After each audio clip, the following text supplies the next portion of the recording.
Good morning, all of you. Today we are going to talk about again C4B, that is proficiency in English. We were discussing about the unit 4, and in that previously we have discussed about brainstorming. In the paragraph writing, how can we develop the writing skill under the types of the guided writing and free writing both. So the paragraph writing, in that brainstorming is probably the first step. And in that we have seen about the keywords. આપણે કોઈ પણ એક પ્રકારના વ્યવસાય અથવા તો પ્રોફેશનને આપણે decide કરીએ છીએ અને એઝ અ સબ્જેક્ટ વિદ્યાર્થીઓને એના ઉપર પેરેગ્રાફ લખવા માટેની એક્ટિવિટી આપીએ છીએ. And in that we have discussed that so many words which build the character. જોકરનો જે કેરેક્ટર હોય છે એને બિલ્ડઅપ કરવા માટે જે કંઈ પણ વોકેબ્યુલરી લાગતી હોય છે એને આપણે સેન્ટરમાં જોકર લખી અને તેની આસપાસ આપણે એને લખતા વર્ડ્સ કે જે એના પહેરવેશને લગતા હોય, કે જે એના કાર્યને લગતા હોય, એના ફેસને લગતા હોય, બરાબર. તો એવી રીતે એક વેબ બનાવીએ છીએ અને વેબ એટલે જાળું, બરાબર. વેબિનાર આપણે કહીએ છીએ કે જેની અંદર એક વ્યક્તિ બોલે છે અને ઘણા બધા લોકો એને ઓનલાઈન સાંભળી શકે છે. તો એવી રીતે એને વેબ કહેવામાં આવે છે કે કોઈ પણ એક વિષયની આસપાસ એને લગતા દરેક પ્રકારના શબ્દોને આપણે પહેલાં લિસ્ટ બનાવી અને કીવર્ડ્સ કહીએ છીએ અને એવા ચાવીરૂપ શબ્દો દ્વારા આપણે એને સેન્ટેન્સમાં ફેરવીએ છીએ. તો સેકન્ડ સ્ટેપ પ્રોબેબલી આપણે એ આવશે the classification of the words. હવે આપણી પાસે એને લગતા બધા જ શબ્દો આપણે ભેગા કરી લીધા, જેની અંદર બોલ આવે છે, સ્ટીક આવે છે, કેપ આવે છે, મેકઅપ આવે છે, લહેંગા આવે છે, બરાબર. તો એ બધા કયા કેવી રીતે એનું વર્ગીકરણ કરીશું આપણે, એનું ક્લાસિફિકેશન કેવી રીતે કરીશું. So that was the second step of the classification of the words. That is કે જોકરની સામગ્રી સાથે સાથે જોકરનો દેખાવ, જોકરનું કાર્ય, જોકરના ગુણો અને જોકરનો પહેરવેશ. એટલે કે એનો જે પહેરવેશ છે, એનો જે દેખાવ છે, એની જે વાત કરવાની છટા છે, એ કેવી રીતે દરેકને ચીયરફુલ બનાવે છે. તો એનું જે પ્રોફેશન છે એ બધાના મોઢા ઉપર સ્માઇલ લાવવાનું છે. તો આ રીતે એના જે વર્ડ્સ છે એને આપણે ક્લાસિફાઈડ કરીએ છીએ. તો અહીં તમારા મોડ્યુલની અંદર એનો એક કોઠો આપેલો છે જેનું કાર્ય તમારે પણ કરવાનું છે. આગળ જે શબ્દો આપેલા છે જોકરના વેબમાં, એ બધા શબ્દોને એના દેખાવ, એના પહેરવેશ, એના ગુણો અને એના કાર્યના આધારે એને જુદા પાડવાના છે, બરાબર. અને ત્યાર પછી ત્રીજું સ્ટેપ ફોલો કરવાનું છે, એ છે સેન્ટેન્સ પેટર્ન. હવે સેન્ટેન્સ પેટર્ન મીન્સ કે આપણે કોઈ આ બધા શબ્દોને આપણે જુદા પાડી દીધા અને હવે આપણે વન બાય વન જોકર વિશે વાક્ય બનાવતા શીખીએ છીએ. જેમ કે joker is a very funny person, he makes everyone cheerful, બરાબર. એવા સરસ મજાના સેન્ટેન્સીસ પણ તમારા મોડ્યુલની અંદર ખૂબ સરસ રીતે એ લોકોએ ઉદાહરણ તરીકે આપ્યા છે અને આ બધા જ વર્ડ્સને લઈ અને આપણે એના દેખાવ, એના પહેરવેશ, એના ગુણો, એને ઉપયોગમાં આવતા ટૂલ્સ જે છે, સાધનો છે, એને લઈ અને પછી સરસ મજાના લોજિકલ સિક્વન્સની અંદર આપણે એના વાક્યો બનાવી શકીએ છીએ. તો એના પછીનું જે અરેન્જમેન્ટ ઓફ ધ સેન્ટેન્સીસ આવે છે એમાં લોજિકલ સિક્વન્સ આવે છે કે કઈ રીતે સૌથી પહેલો તો તેના દેખાવ, પછી તેના પહેરવેશ વિશે આવે, ત્યાર પછી એના દેખાવ વિશે આવે, ત્યાર પછી કેવા સાધનોનો ઉપયોગ કરી અને સૌને મજા કરાવે છે, ક્લાઉન તરીકે ક્યાંય જણાય છે, ત્યાર પછી એના ગુણો શું છે. તો આ રીતે તમે જોકરના આખા કેરેક્ટરનો એક પેરેગ્રાફ તૈયાર કરી શકો છો. ત્યાર પછી છે starting and ending formation. This is shows the free writing. એટલે કે તમારી પોતાની આગવી મૌલિકતાના આધારે તમે એનું એન્ડિંગ અને સ્ટાર્ટિંગ બહુ ઇન્ટરેસ્ટિંગ બનાવી શકો છો, જેમાં તમે એક્સક્લેમેટરી માર્ક્સનો ઉપયોગ કરી એક અદ્ભુત વાક્ય અને એના માટેના વિશેષણોનો ઉપયોગ કરી શકો છો. That how cheerful Joker is. Let's see what kind of activity he do. તો એવી રીતે he does, એવી રીતે તમે તમારા પેરેગ્રાફની શરૂઆત કરી શકો છો અને એન્ડિંગ પણ એટલું ઇન્ટરેસ્ટિંગ રીતે કરી શકો છો. That without a Joker the circus is incomplete. Okay, એવી રીતે તમે તમારા જે મૌલિકતા છે કે જે શિક્ષક તરફથી તમને ફક્ત શબ્દો કે જે અઘરા શબ્દો છે અથવા તો તમારી પાસે એ શબ્દો કરાવે છે શિક્ષક અને એના સિવાયના જે શબ્દો છે એ તમને આપે છે અને એના ભાગ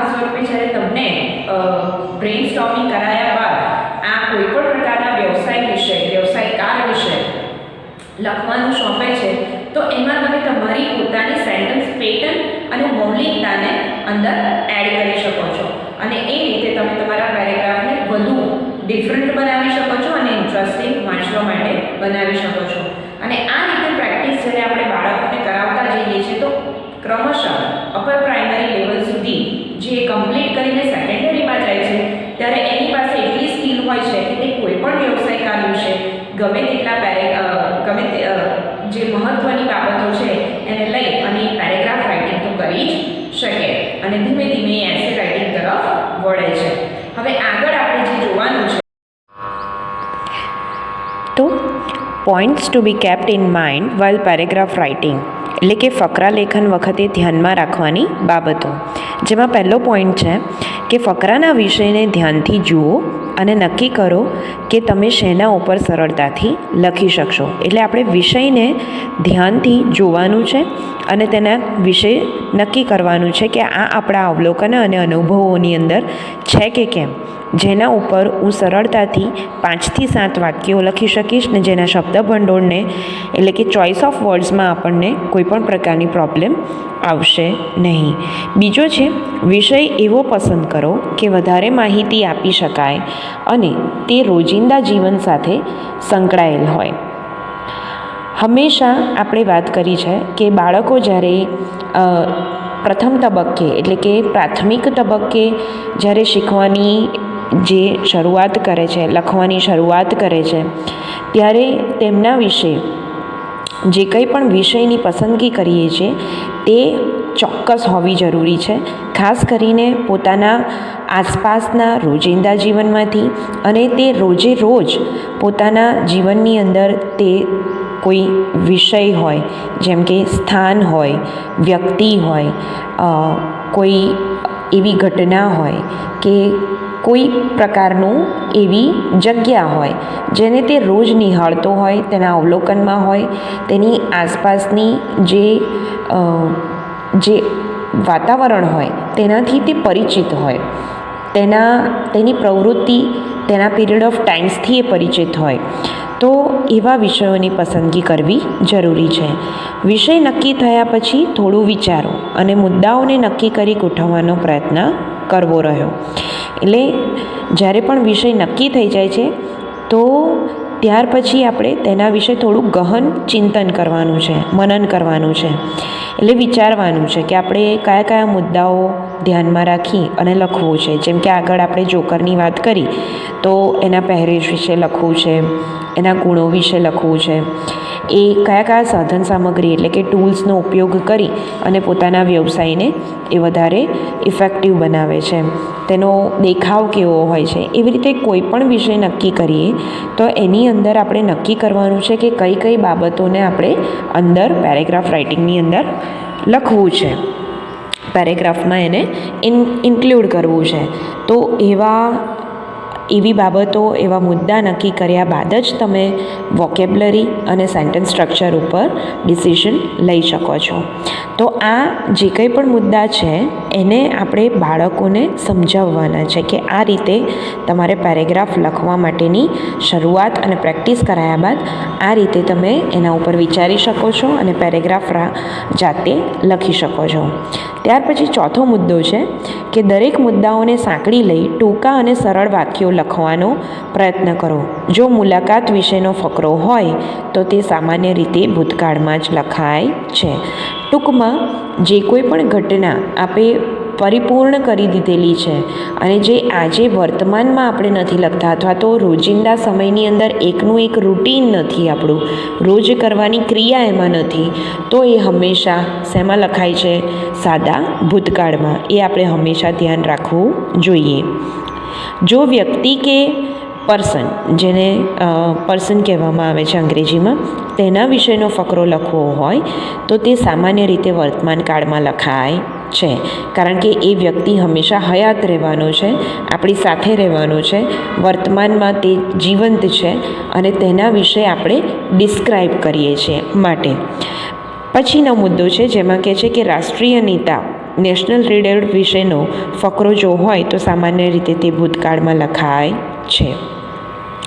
જો ઘટના વિશેનો ફકરો હોય તો તે પણ ભૂતકાળમાં લખાય છે, અને ફેસ્ટિવલ વિશેનો ફકરો હોય તો તે સામાન્ય રીતે વર્તમાન કાળમાં લખાય છે.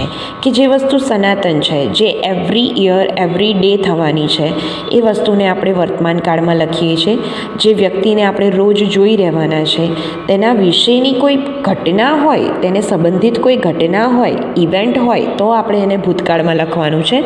પરંતુ જો એના વિશેનો ફકરો હોય અને એ રોજબરોજ થવાની પ્રક્રિયા હોય, દર અઠવાડિયે થવાની હોય, પખવાડિયે અથવા તો મહિને અથવા તો દર વર્ષે એ તહેવાર આવવાના હોય, તો એમાં થતી બાબતો એ નિશ્ચિંત છે, જે દરેક તહેવારો એ આપણે કરવાના જ છીએ. તો એનું ડિસ્ક્રિપ્શન જે છે, નેરેશન જે છે, એ હંમેશા સાદા વર્તમાન કાળમાં આવે છે અથવા તો વર્તમાન કાળમાં લખાય છે. તો આ રીતે આપણે ફકરાના માળખાને જે જોયા એના ઉપરથી કેટલાક મુદ્દા તમારા મોડ્યુલની અંદર આપેલા છે.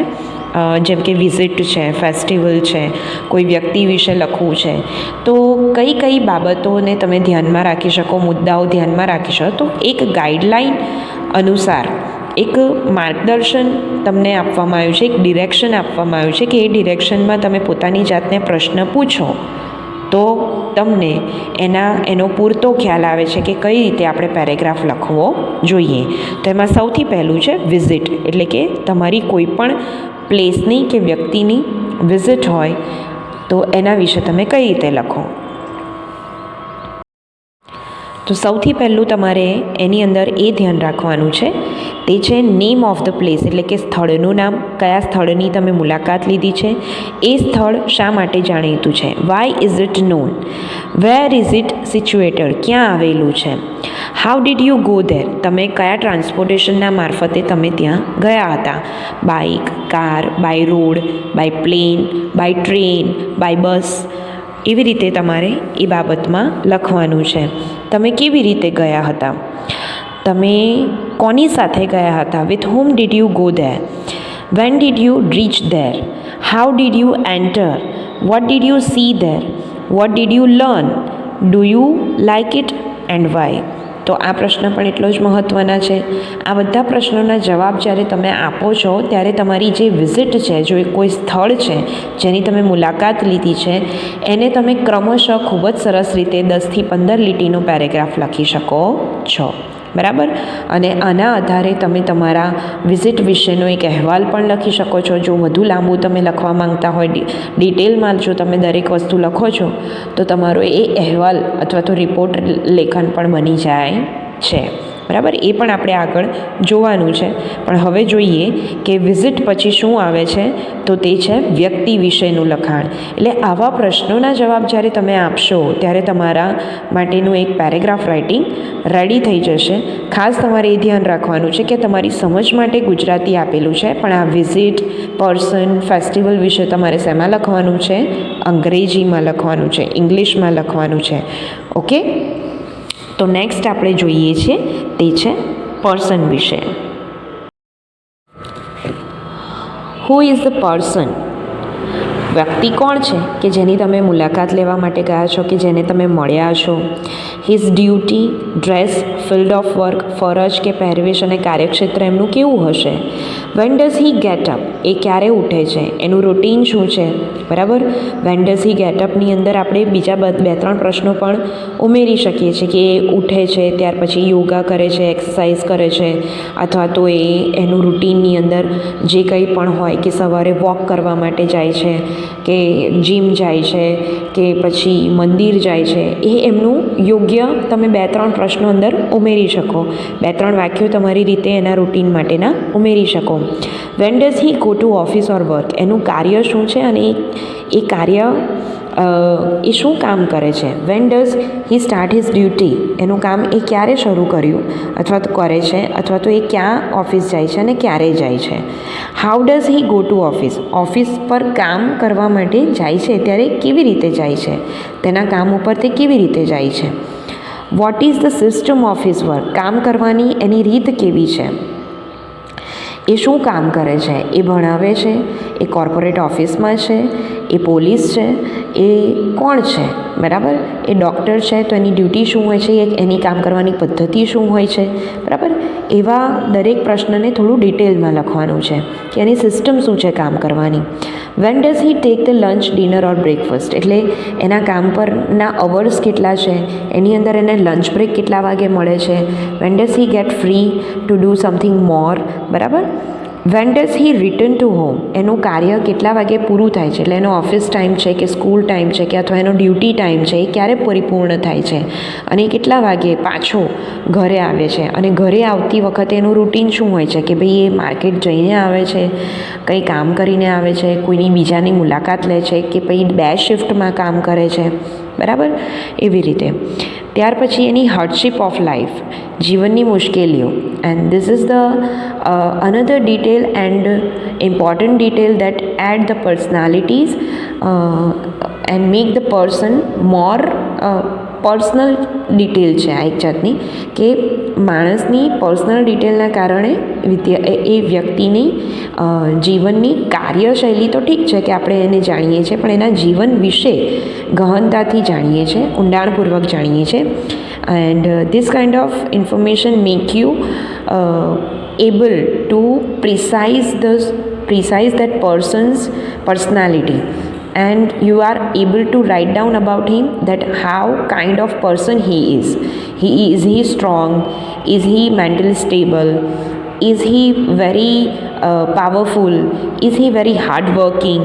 બરાબર? તો એ પ્રકારના ગુણો વિશે, એની ક્વોલિટી વિશે તમે વધારે સ્પેસિફિક થઈને અહીંયા લખી શકો છો.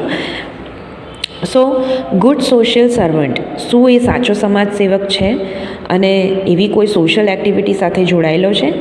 What is his thought about Nations development, તો એ બાબતો વિશે તમારે ખાસ ધ્યાન રાખવાનું છે અને એ ધ્યાન રાખી આ બધી નોંધ કરવાની છે પહેલાં, અને પછી એને લોજિકલ સિક્વન્સમાં તમે પર્સન વિશે કે વ્યક્તિ વિશે લખી શકો છો. ઓકે, ત્યાર પછી આપણે જોવાનું છે ફેસ્ટિવલ, પણ એ પહેલાં તમે એની ઉપરનો પેરેગ્રાફ પણ આપણે જોયો વિઝિટ વિશે, તો એને કઈ રીતે શરૂઆત કરી શકો છો તે પણ તમને અહીંયા મુદ્દા અને એક્ઝામ્પલ તરીકે આપેલું છે કે once we went to the or visit to the place. એવી રીતે તમે કેવી રીતે અહીંયા વ્યક્તિ વિશે શરૂઆત કરી શકો. That XYZ person is are good social servant, everybody knows him very well, he always wear this kind of dress. તો જે કંઈ પણ તમારે લખવું છે એના માટેની કોઈ પ્રોપર સ્ટ્રક્ચર અને સેન્ટેન્સ સ્ટ્રક્ચરમાં કેવી રીતે લખી શકો એનો એક્ઝામ્પલ પણ તમને અહીંયા આપેલા છે. ત્યાર પછી છે ફેસ્ટિવલ. ઓકે,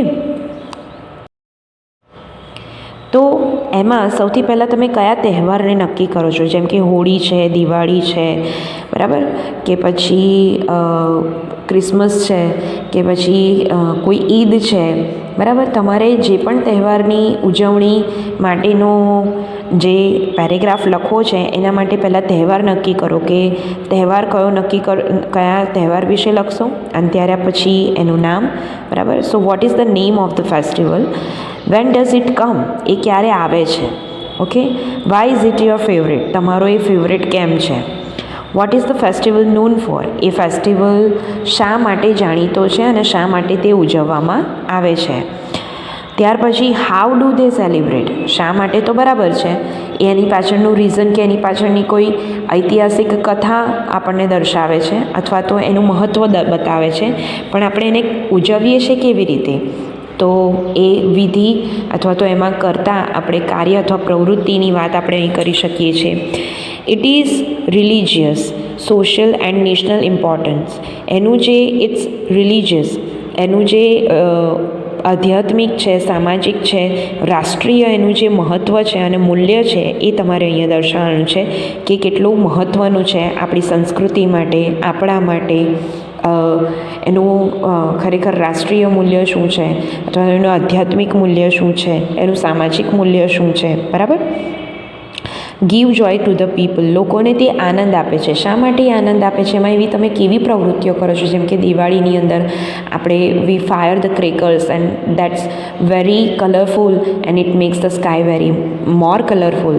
એવી રીતે હોળી છે તો એ પણ કલરફુલ છે અને એની અંદર આપણને જે મજા આવે છે, જે પાણીના રંગો અને રંગબેરંગી રંગોથી આપણે એકબીજાને શું કરીએ છીએ? રંગીએ છીએ અને પોતાના મનભેદ અને મનમુટાવ ભૂલી જઈએ છીએ. તો એ જે ઇમ્પોર્ટન્સ છે એ પણ તમારે અહીંયા દર્શાવવાનું છે અને તમને એ આનંદ કઈ રીતે આપે છે એ પણ તમારે કહેવાનું છે. That why is it your favourite and what is the special thing that you like most about that festival. બરાબર, એવું પણ છે. તો એને પણ તમે કઈ રીતે સ્ટાર્ટ કરી શકો એના એક્ઝામ્પલ્સ અહીંયા આપેલા છે. That like Holi or Diwali or Christmas is the festival that is my favorite and of blank it is festival of it is specially celebrated in. તો અહીંયા ઉપર તમને જેટલા પણ પ્રશ્નો આપેલા છે એને તમે આ રીતે કોમા કરીને જોઈન્ટ વાક્યમાં પણ લખી શકો, કન્જક્શન્સના ઉપયોગ પણ કરી શકો અને સિંગલ સ્ટેટમેન્ટ ટાઈપ ઓફ સેન્ટેન્સીસથી પણ તમે પેરેગ્રાફ લખવાની શરૂઆત કરી શકો. ત્યાર પછી તમે તમારા મોડ્યુલમાં જોશો કે ઇવેન્ટ વિશેની પણ આવી જ માહિતી આપેલી છે. એને પણ તમારે સરસ રીતે વાંચવાનું અને વાંચી અને એનું એક્ઝામ્પલ આપ્યું છે એ પ્રમાણે લખવાનું. હવે આ તમારું હોમવર્ક રહેશે ખાસ. આગળ આપણે જોકર વિશેનો પેરેગ્રાફ કેવી રીતે લખ્યો એવી રીતે તમે આ પ્રશ્નો અને વોકેબ્લરી પહેલાં ડિસાઇડ કરી દેવાની અને પછી તમારે પેરેગ્રાફ લખવાના રહેશે. એટલે 3 પેરેગ્રાફ થયા. એક વિઝિટ છે, એક પર્સન વિશે છે અને ફેસ્ટિવલ વિશે. એના વિશે લખી અને તમારે ગૃહ કાર્ય બતાવવાનું રહેશે. બરાબર છે? એટલે આ લખશો અને લખ્યા બાદ તમારા ચોપડાની અંદર એની નોંધ હોવી જોઈએ. ઓકે, નેક્સ્ટ આપણે લેટર રાઇટિંગ જોવાનું છે, તો એના માટે આપ તૈયાર રહેશો. Good day.